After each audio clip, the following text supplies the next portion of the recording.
Zeeshan, thank you so much for joining us, and to everyone who's watching us live on Facebook and who's joined us on Zoom. Thanks and welcome to the Nest.io Startup Pulse, where we invite startup and business leaders online to discuss emerging trends of today. With today, we are very lucky to have with us Zeeshan Baig. Zeeshan is a Pakistan-born and bred success story in the media, telecom, and tech industry. His educational background includes an MBA from LUMS and multiple certifications from Harvard and Emnion Business School. He's an ex-management consultant he's been an ex-management consultant at Deloitte and has more than 9 years of experience in strategy, transformation, and operations, having worked in over 20 countries across MENA, Europe, and South Asia. Zeeshan joined Kareem in 2017 as an operations manager in Lahore, leading multiple cities and heading new market expansions. And now he is the general manager at Careem Pakistan. So Zeeshan, that's a wonderful background. Thanks so much for joining us today, and we're really excited to have you. Thank you very much, Akash, for the background. It's a pleasure to be here. Great. So we can get started with getting to know a little bit more about you. We'd love to know more about your story. How did you end up joining Kareem? Okay, so I think this is a pretty interesting story from my point of view. Basically, I'm born and raised in Pakistan, did my engineering and MBA from Pakistan.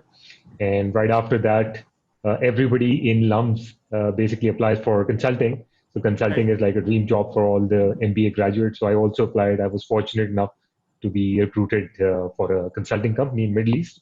And this is around 2012.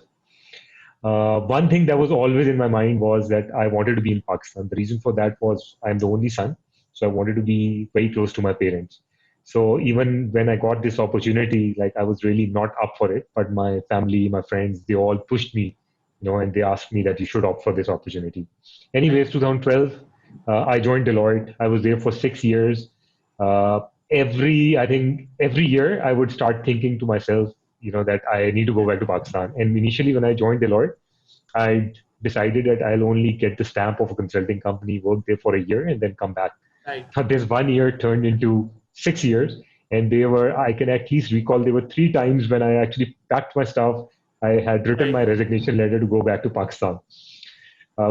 Fortunately, I did these 6 years. And there were some principles that were always in the back of my mind. So number one was that I wanted to be close to my parents. I wanted to be in Pakistan and in Lahore. And when I come to Pakistan, I wanted to do something which was for Pakistan and which was impactful. So to be honest, it took me almost for 3 to 4 years to explore that kind of opportunity. And one day, like a friend of mine, he's still with Kareem. So he called me and he told me about this opportunity of an operations manager in Punjab. And now the salary for this role was almost 1/12 of what I was getting. But the good thing was this was based out of Lahore. So when I started discussing with all my family and friends, like every single person said that, this is a stupidity. Like, why would you leave consulting and why would you join, a company who nobody knows about that company? So it was early 2017.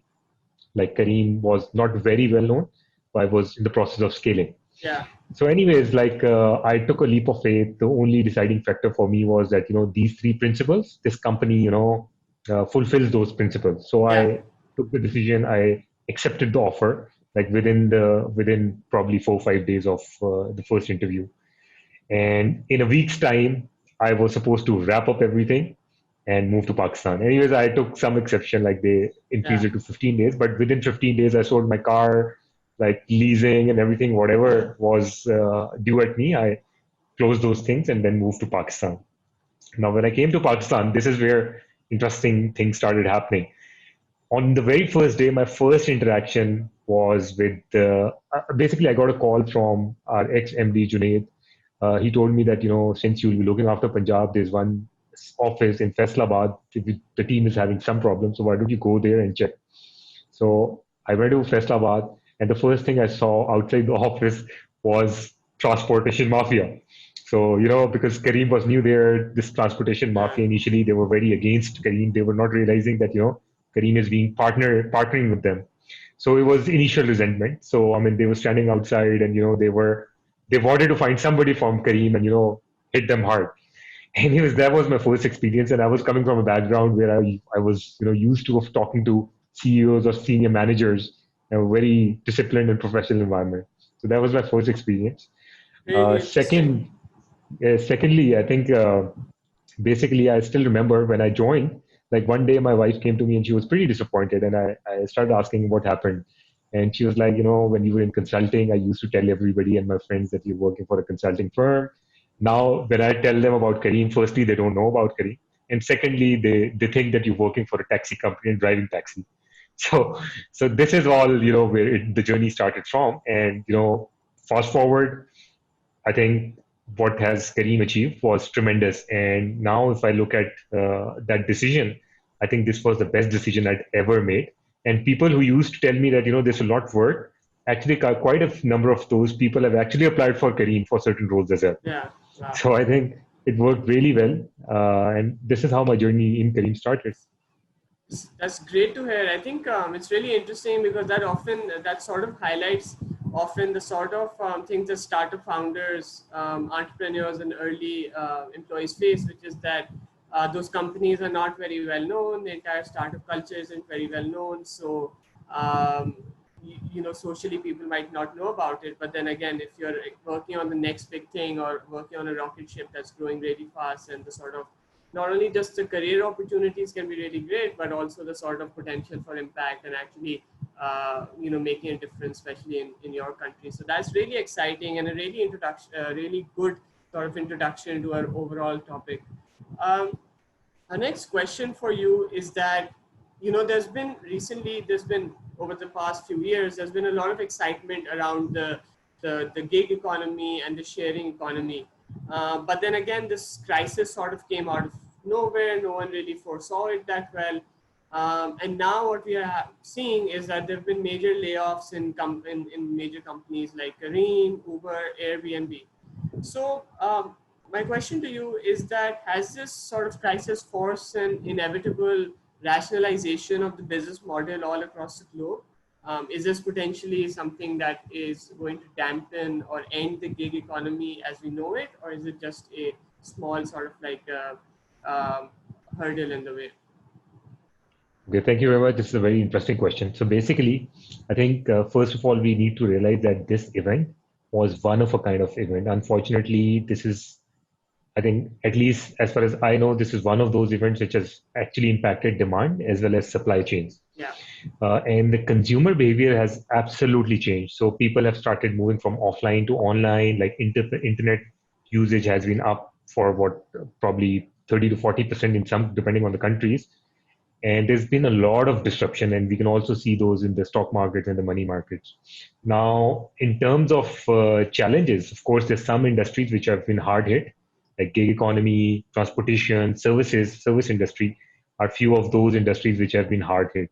However, there are some opportunities there as well, like companies like probably Zoom, Netflix, even online ordering. These are all new opportunities.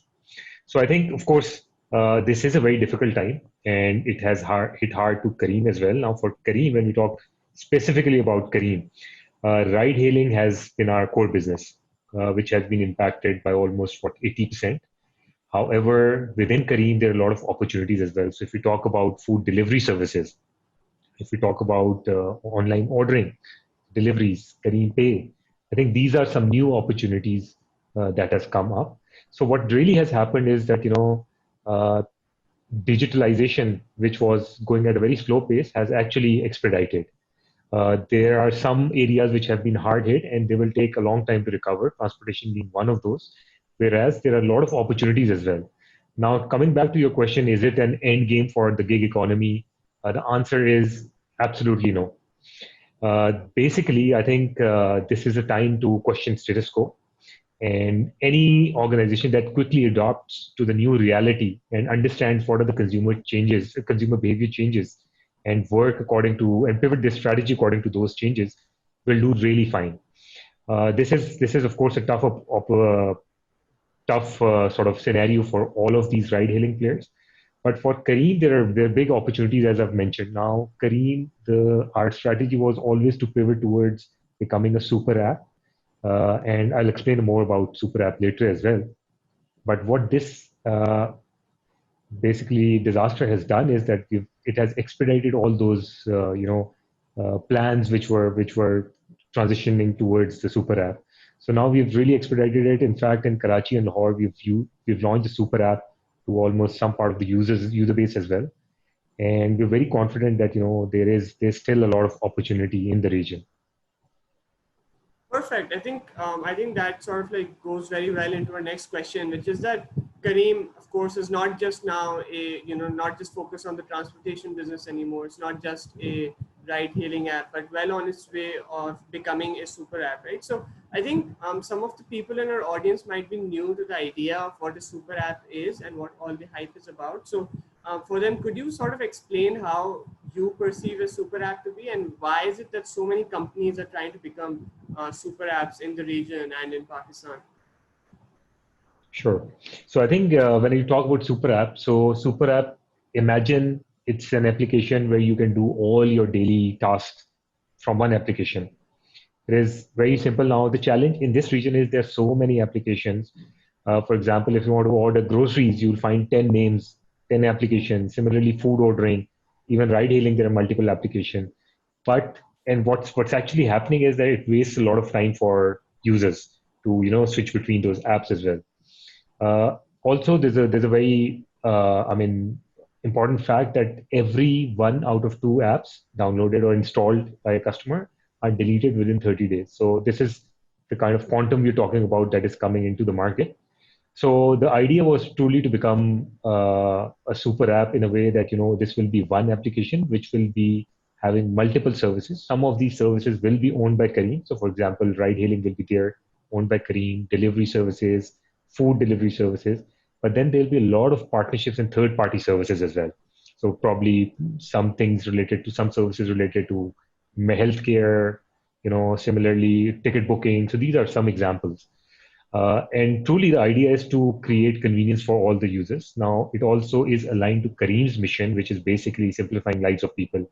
Now, rather than spending time on so many applications, you don't really know which is credible, which is not. There should be one application which serves the purpose and which simplifies the lives of all the users as well. And more importantly, I think it's basically a great support for different startups as well. Now, as I've mentioned, that we'll also start third-party integrations as well. Now, any startup who wants to launch a platform service in any sort of industry, they don't have to reinvent the wheel again. They don't have to develop the entire app again. They can just simply use Kareem's platform. So I think it saves a lot of cost and time for those startups as well.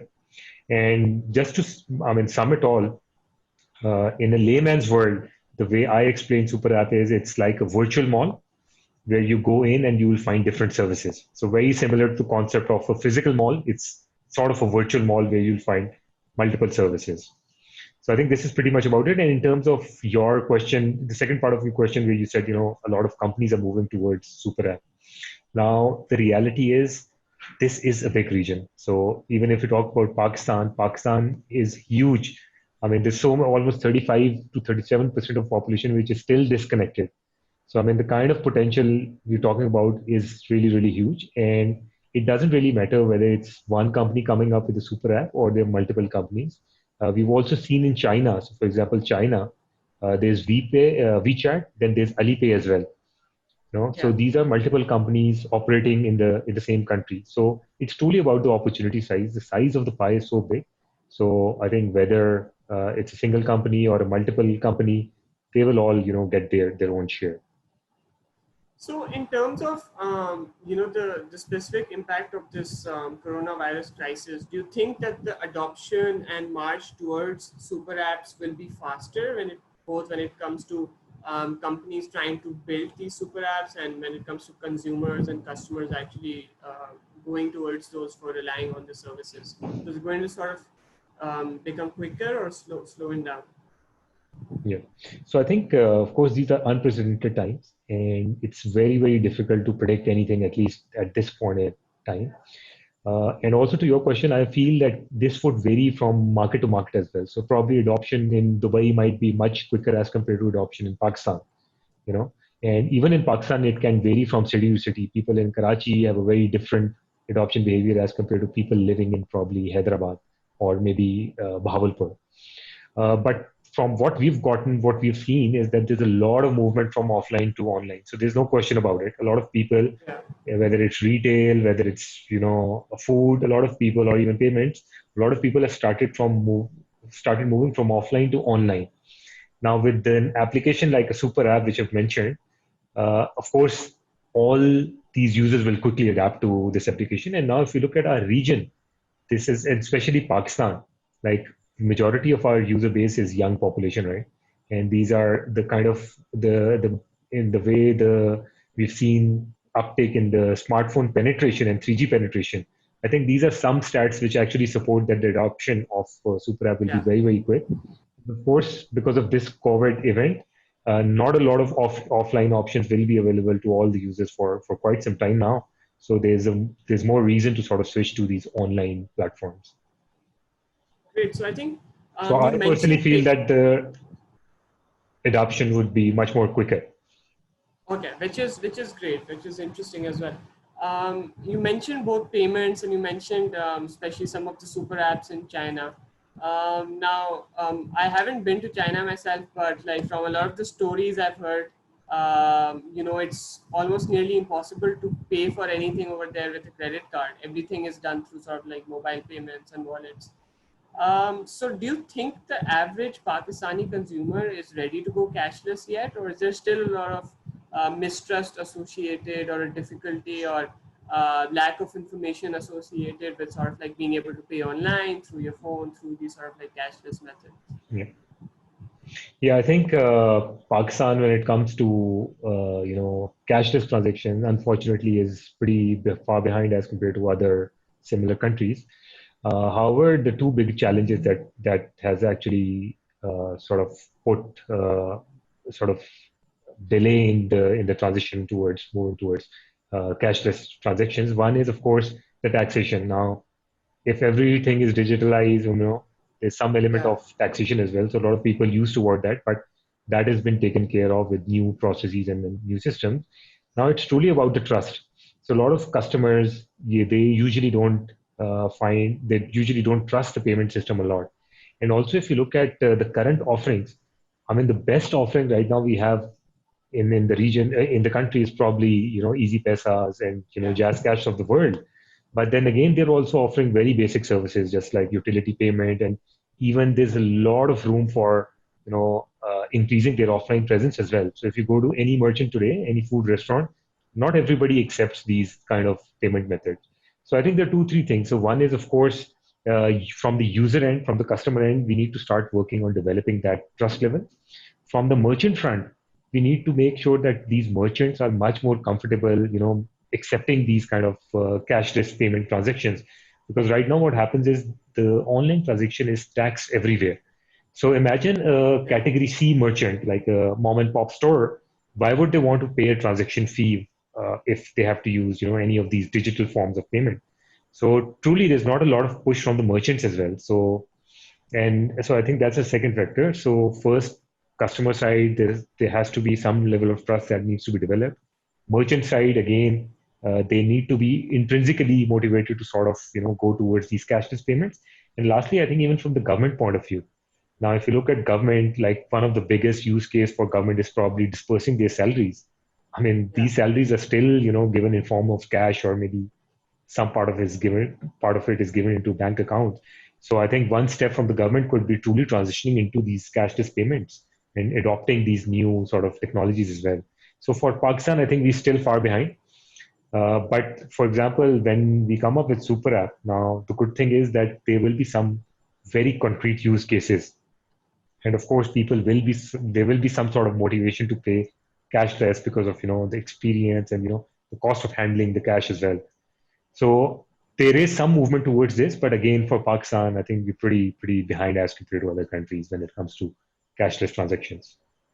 Yeah, I think we're playing catch up, but there are interesting things happening with players like Kareem, Easy Pesa, and all sort of continuing to innovate, and also giving banks a run for the money in terms of customer service and the sort of things that you're able to do. And then also the state bank has started looking at it with their sort of like recent memos to the other banks and all. So I think that's going to be really interesting. But back to Kareem in specific and becoming a super app, what is your opinion in terms of the sort of stage at where you guys are? Are you still in the early stages? And how long do you see yourself taking in sort of like becoming that sort of like complete ecosystem that is able to offer the customers, a lot of things at the tips of the Yeah. fingers?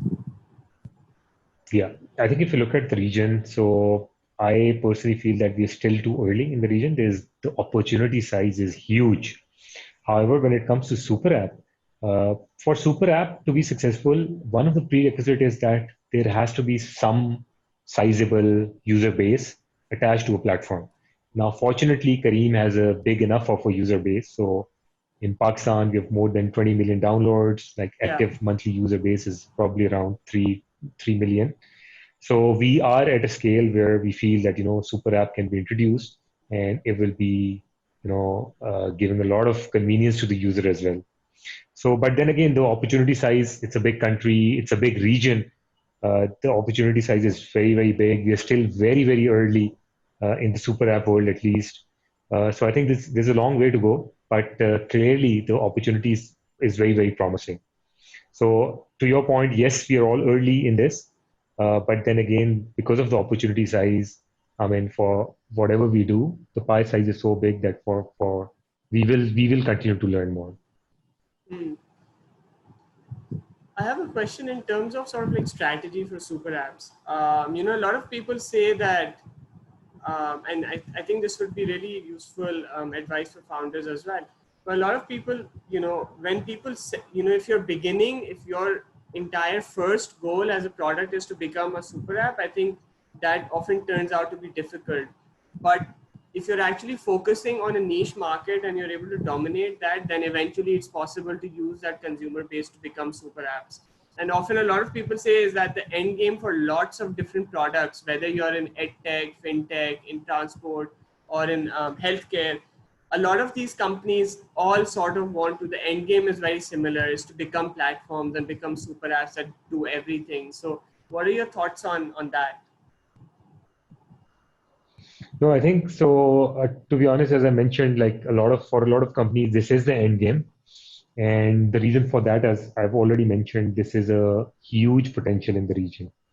And also, like, even if a lot of companies want to become super app, it is actually fine. The reason for that is like in the physical world, there can be multiple malls in a city, right? So it's perfectly fine to have multiple super apps in a region as well, or in a country as Yeah, well. So everybody realizes that this is a big opportunity. One player will never be able to, capture the entire opportunity. So that's why probably for a lot of companies, this is the priority. And also, like in this world, like this world is very different from, by the way, previous world, because previously yeah, we were all running behind growth. Now there has to be some sort of sustainability or sanity to the businesses as well. And super app brings in that. The reason for that is once the super app is there, the sort of transactions within the application increases per user, and also there'll be a lot of cross selling, which actually results in higher revenue and a yeah. lower cost of acquisition for users. So eventually for your P&L, I think it makes a lot of sense when if you're talking about sustainability. Perfect. Um, you mentioned in the middle sort of like the role of government as well. So I would love if you could sort of expand on that a bit more. In your opinion, do you think government and companies like Kareem that are serving sort of major consumer markets are liaising and working with each other enough, or is there sort of like scope for working together even more closely? Yes, so I think even our government, when it comes to digitalization, we're pretty early. Although Tanya is here, like she's developed a great sort of strategy for digitalization as well. But still, for Pakistan, we are very, very early. There's big opportunity, and a lot of work has to be done from the government part as well. Now, when it comes to Kareem, like we've been very close to government generally, and we've always believed in strong public-private partnerships. And few examples of those are like, for example, in Dubai, we've locked a deal with their Road and Transport Yeah. Authority, that's RTA, and all of their taxis will be dispatched through Careem. Through Careem. Now, the kind of advantage they're getting is really immense. Like they have a lot of data to analyze. They would truly know, where is sort of every customer going. There are a lot of insights that can be deducted from them, and also it saves them a lot of hassle, operational hassle, and cost as well. So, and similarly in Pakistan, we've done a lot of initiatives with KP government. We launched Rescue 1122 services within our platform. In Punjab, we collaborated with the government to support delivery services. In Sindh, we collaborated with NGOs and government-nominated NGOs like, let's say, Karachi Relief Trust to sort of fulfill their last miles for deliveries of ration. So truly, we've been doing a lot of partnership with the government as well. But then again, this is a huge opportunity for government itself as well. Government, if this country wants to become truly digital, government will have to, go towards the route Yeah. of those public and private partnerships. So the more we Yeah. do in this domain is actually less. Perfect. I think that's a really insightful answer. Um, One of the things that wanted to ask you is again, Kareem has been a very operations focused company. Scaled really rapidly, and you've looked at those operations firsthand. In large companies like that, is how important is operational excellence for the growth that you then end up seeing, as compared to sort of your overall strategy and marketing budgets and marketing dollars that you put in? Yeah, so I think from my personal point of view, even before this operational excellence strategy or marketing, I think for any startup, the most important thing is resilience and persistence. Right. Now, I think when we talk about Kareem, there were so many occasions where, to be honest, we didn't have very solid plans for launching a city. And Yeah. operationally, there were a lot of inefficiencies as well. And people used to say that, this will not work. So when we, for example, started the services, people said, women will never take Kareem. Yeah. But then one thing that made sure that we don't give up was the persistence and resilience amongst the people, the founders, and the people we've actually hired. So I think first foremost important thing for any startup is to make sure that you onboard people who are persistent, who are resilient, and they don't give up. So I think truly, even beyond any operational excellence plan or a strategy or marketing, this is the most important thing. Now coming back to your operational excellence, so I think I personally feel for a startup, we cannot define a lot of boundaries when it comes to operational excellence, because whenever you start anything, there are usually a lot of inefficiencies, which Yeah. is actually fine. Even if I reflect and look at Kareem, the way we used to operate probably 1.5, 2 years ago is very, very different from how we operate today. So it truly depends on the scale of a startup. So, for example, in initial early days, probably operational excellence is not a big thing that we should be worried about. But as you start scaling, you have to make sure that there are operational efficiencies within the organization. There's limited sort of redundancy, and then you start building those plans as well. Okay. Great. And then moving on to, we discussed marketing as well. Now, Kareem has, since the last few years, has always been known for its sort of like innovative and locally contextualized marketing campaigns that, have often brought a lot of joy, as well as a lot of different opinions on that. Um, what can startup founders keep in mind when considering marketing and sales, especially in difficult and unprecedented times like the ones that we're going through? Yes, so I think there are a couple of things for startups to sort of realize. So the important most thing is that consumer behavior has actually changed. So the startups who would actually understand this thing quickly will actually evolve and adapt accordingly. So I think that's one of the most important things to understand, that the overall behavior of a country, in fact, the world, has actually changed. So we need to, act accordingly. Similarly, with this unfortunate event happening, a lot of consumer or customer trust has been lost. Now, when it Right. comes to, let's say, transportation, it will take a lot of time to Yeah. educate customers that, these are the hygiene measures we are taking. So I think this is also something that startups need to realize, that probably they will have to work a lot in terms of building trust of the customers and regaining that trust, best. So which means that, for example, if it's a physical service, there has to be a lot of education around safety and hygiene. So I think the most important thing for startup when it comes to marketing and sales is adapting to the new normal. The good thing is there are still a lot of opportunities. One of the biggest opportunities is hiring the right talent. At this point in time, the talent pool, availability of talent is quite relatively easier as compared to Yeah. early times, and there's amazing talent who's actually available. So I think they should, number one, utilize those talent. Number two, they should understand how the consumer or customer behavior has changed. All their marketing and sort of sales techniques needs to adapt accordingly. So I think these are truly two things that come to my mind when we think about, how differently can the startups operate. Right. Do you think, is it, I mean, you mentioned a little bit about this as well, right? Is that times like this also present with opportunities, even within Kareem, there's some sectors that seem to be growing, or there's a lot of potential behind. So, what is your opinion in terms for founders and startups? Do you think it's a good time to start up, set up their own companies? We've had, obviously at the Nest, we've had our latest 11th cohort. They just came in a few months ago, not knowing something like this would happen. So, is this a good time to sort of like, be an entrepreneur, startup, and continue that journey? Yeah, so I think if anybody asks me what is the best time to start any startup, I think now is the right time. And this is proven by data as well. If you look at dot-com bubble, probably 99, 2001, companies like Google Yeah, came up during that time.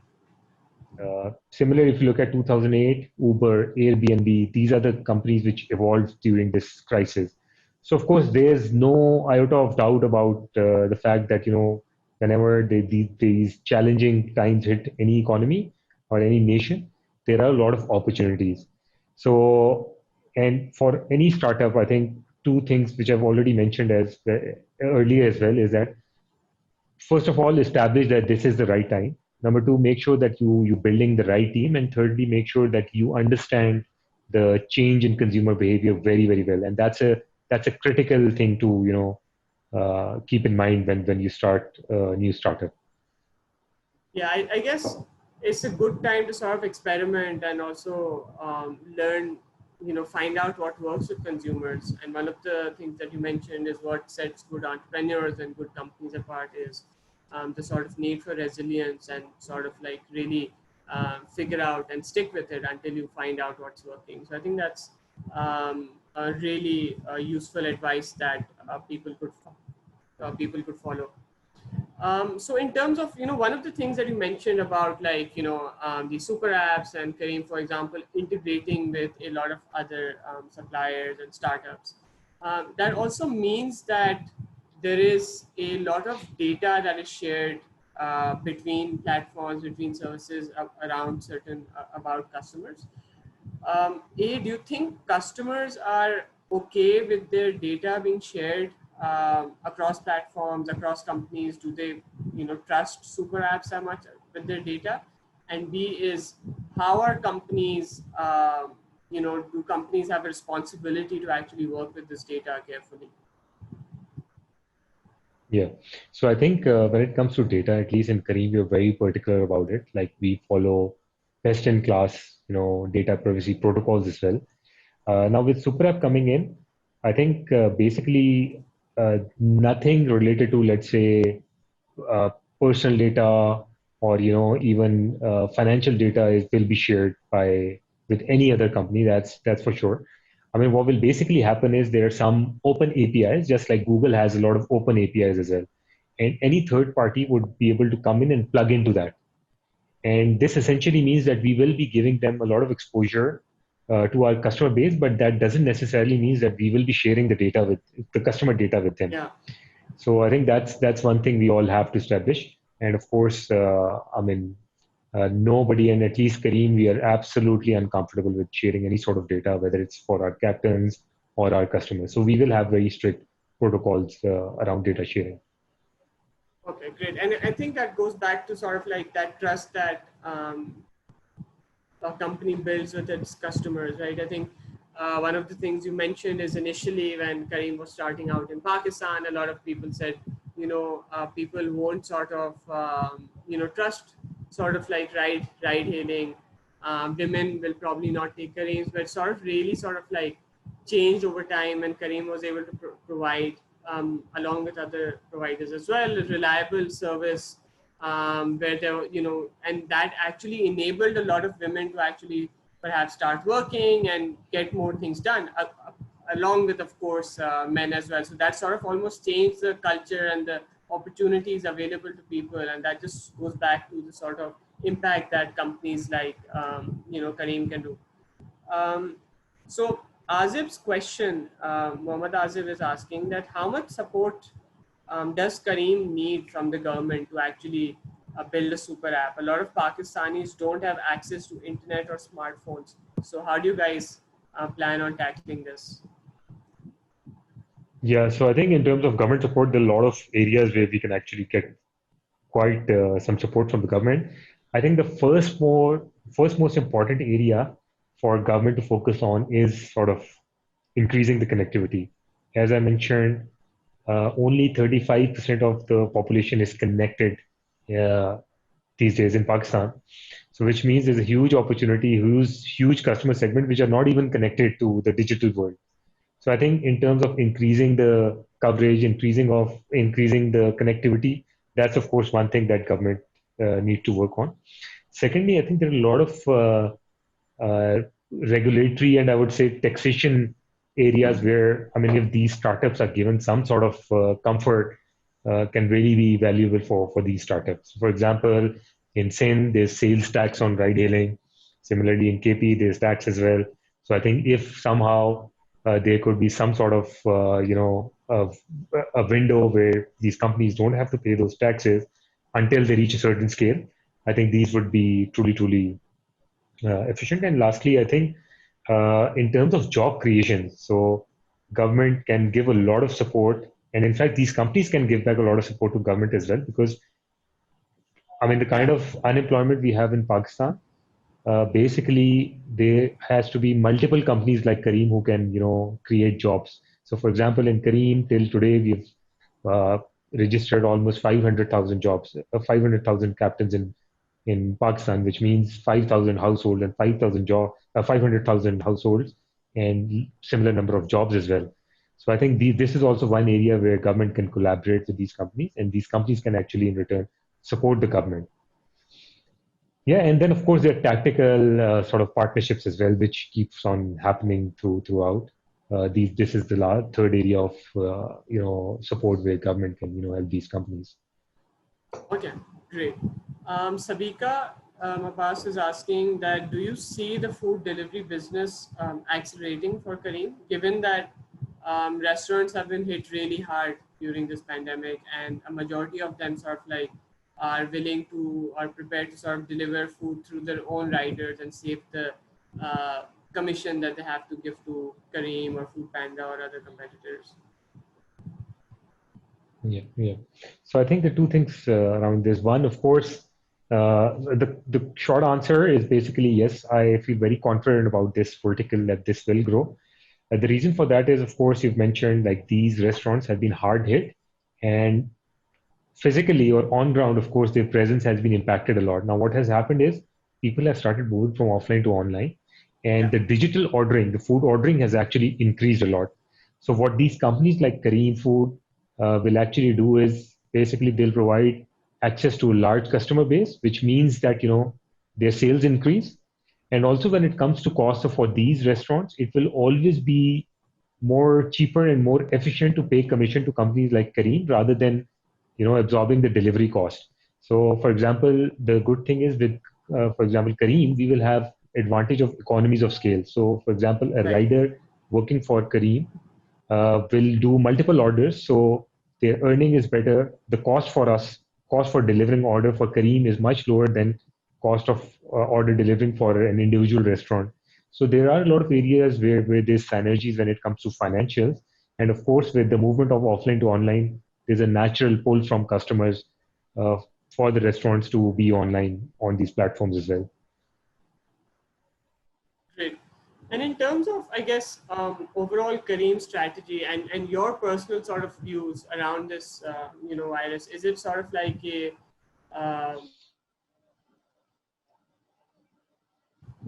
until things are clearer, or do you guys already have a clear plan around what you think business is going to look like over the next few months and years potentially? Yeah. So I think, of course, like nobody can be certain Yeah, about what future holds. But we've done an extensive planning where we basically forecasted for next 2 years. And based on that, there are some opportunities which we have prioritized. There are some opportunities we've actually deprioritized. So, for right. example, buses, mass commute was one opportunity that Yeah, we've actually deprioritized, and we've prioritized food and delivery businesses over that. So I think we've chosen our battle, and we do have a solid plan for next 2 years, and we're very positive about it. And in terms of any sort of budgeting or financial forecast, whatever plans we've made are pretty conservative. So in the worst case scenario, we feel that the outcome will be much better than what we've actually planned. So we've planned for the worst case scenario, okay. and we've adjusted all our costs accordingly as well. Do you think there's going to be a overall pressure on prices and the sort of benefits that sometimes the VC and marketing dollars end up sort of like subsidizing consumers initially? That's going to sort of like fade away as businesses focus on rationalizing costs. I'll give you an example. You may have heard of this story recently that went viral, where basically um, a pizza parlor was able to order their own Yes, pizzas. I yes, think the cost of the pizza was like $30, and they were able to order exactly. it for $16 because DoorDash was incentivizing sort of like deliveries. So, do you think that sort of thing is going to go away, or To be is honest, our consumers yeah. still going to get incentives? I think, Yeah, so for example, I personally feel the way VCs or investors look at startups will actually change. Now, earlier, yeah, all the VCs and investors were basically looking for growth only. yeah, Now they've all realized that, sustainability and unit economics are as important as growth as well. So the way investors and VCs used to think has actually changed. Now, what will happen is that once they've changed their way of thinking, they now want business continuity plans, sustainability plans, and all of these things, which actually will get translated into operations as well, which will actually mean that, cash management will be super, super important. Startups and even companies like Kareem will not be burning a lot of money to get growth, but how whatever growth they get will be much more sustainable, and unit economics would make a lot of sense. So yes, I feel that the kind of promos and discounts that were given earlier, yeah, a lot of companies may not be able to afford those or intentionally decide not to do that. Even companies which are holding cash. So, for example, Kareem is fortunate enough to have liquidity as well. Even for Kareem, despite having cash, we're thinking about how do we make sure that we're getting user base yeah, which is not sort of incentivized a lot, which is not addicted to this drug of promo. So I think we've yeah. already started thinking about it, and a lot of companies are actually doing this. Great. And I think, I guess that, that's a really important point as well, because in terms of, for example, one of the things that has been happening is that the tech sector has sort of been employing a lot of people. VC, we did a VC panel as well, and they sort of echoed exactly your comments, which is that, we are going to be focusing a lot more on unit economics and seeing, if businesses actually are able to sort of like deliver returns intrinsically. But having said that, a lot of tech companies have been aggressive employers of the past few years, and a lot of them have seen sort of like being harder due to the layoffs. So, do you think that once things go back to normal, the sort of like tech giants will onboard employees and grow their employees as aggressively as before, or are we just going to see a more sort of conservative approach with that? Yeah. So I think this would actually depend this would vary country to country and even by industry to industry. So, for example, let's say companies which have been hard hit.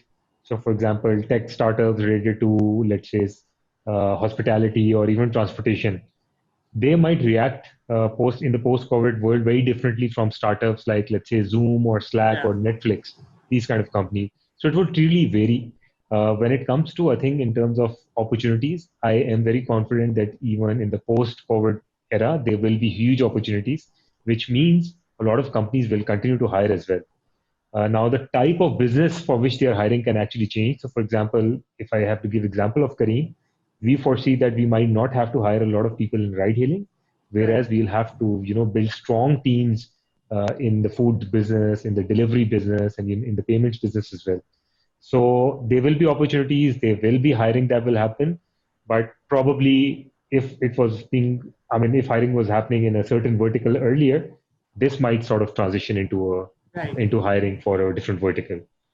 So the focus you're saying is going to change, and Yes, different yes, sectors are that's going gonna to be. hire much more aggressively.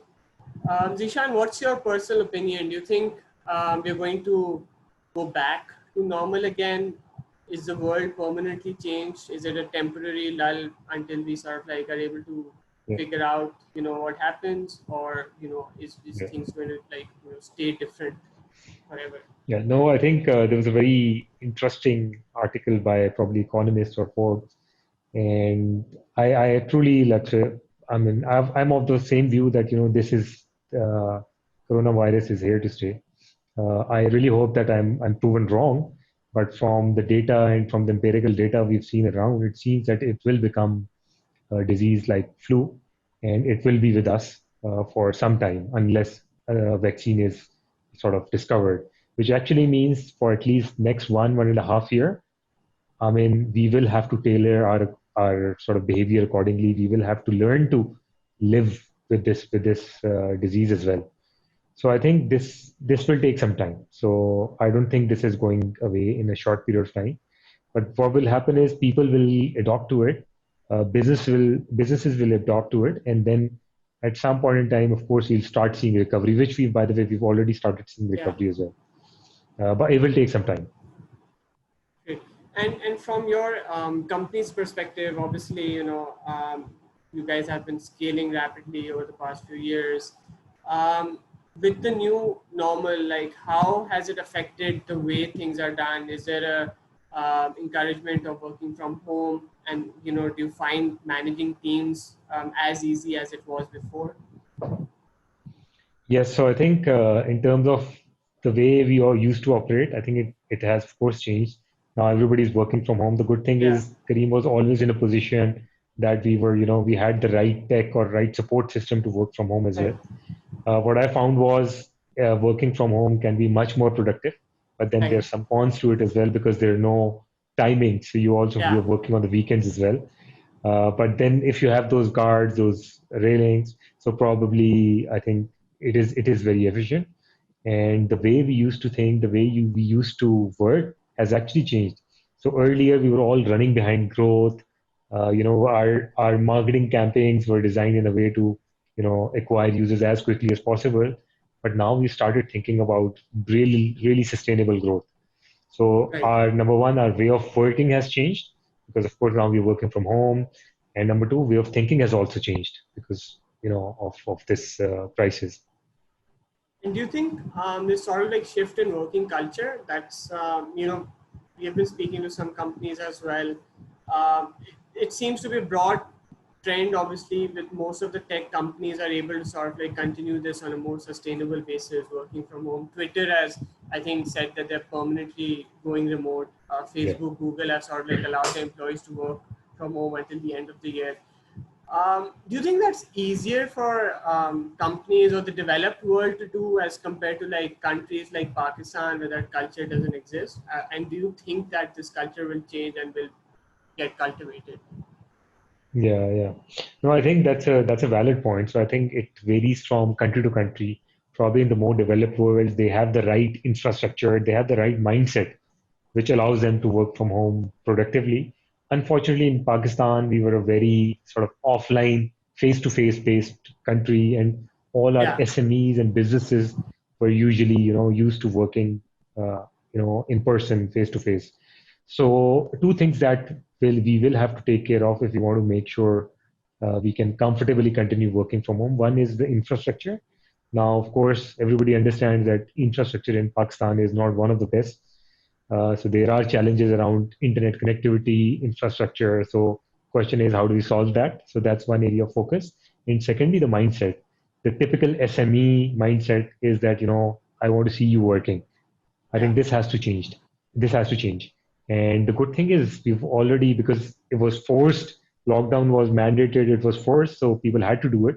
A lot of SMEs I was talking to, they've actually started believing in the concept of working from home. So I met one of my friends, he owns a SME in Lahore, and he was like, man, like my father was so opposed to not seeing people at 8 a.m. in the morning. Yeah. And now he thinks that, working from home is super productive because people are not spending time smoking, they're not spending time gossiping, they're Right. actually working.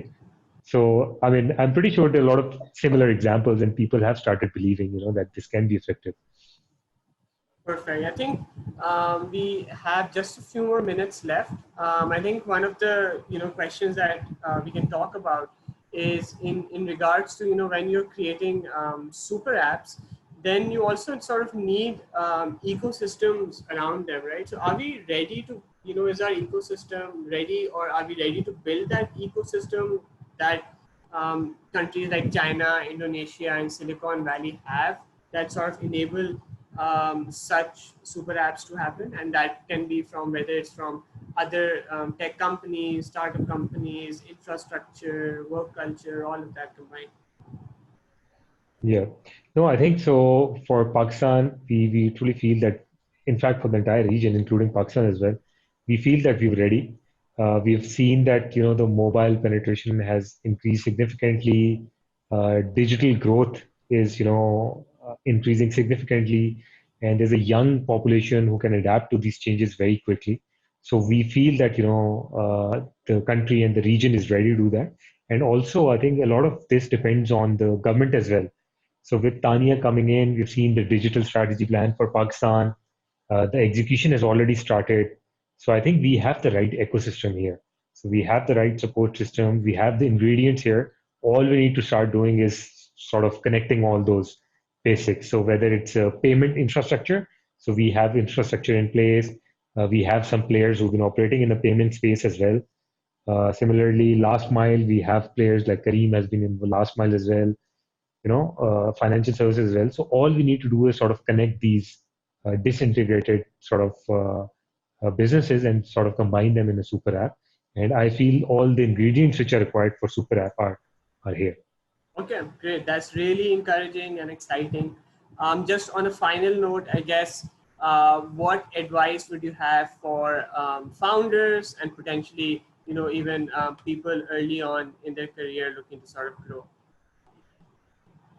Yeah, so I think in terms of advice, so probably two, three things. One is, of course, I also mentioned about the mindset as well. Yeah.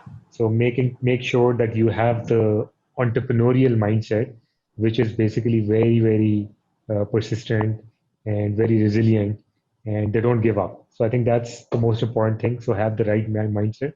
Number two, make sure the kind of people, whenever you start anything, the first few people that you bring in or onboard, they will determine how your company will look like at some point in time. Okay. So make sure that you are yourself involved in hiring of those people. Make sure they're aligned to your values and your purpose, and onboard them accordingly. And lastly, I think understand how this pro-COVID era has changed. So the sooner we realize how the customer trends have changed, how the supply chains have been disrupted, and the sooner we adopt to these changes, I think it will be really, really beneficial for all these startups. So I think these three things is probably my piece of advice for all the entrepreneurs. Perfect. Great. Thanks so much, Zeeshan. It's been lovely having you. That was a fantastic decision, and we hope to see you again very soon, hopefully in person. Thank you very much. It was a pleasure interacting with all of you. Thank Thank you. you. It was great listening to you both, and I'm sure a lot of people learned a lot, and there might be more questions that will be coming through. Maybe we can send them to you and then share the answers on Facebook or other social media. platform. Absolutely. Thanks again, Zeeshan, for doing And this. wishing you And and your Thank you very family much. Eid Mubarak in advance. You too. Thank you very much, and wishing all the participants and the Yeah. listeners as well. Great. Thank Perfect. you.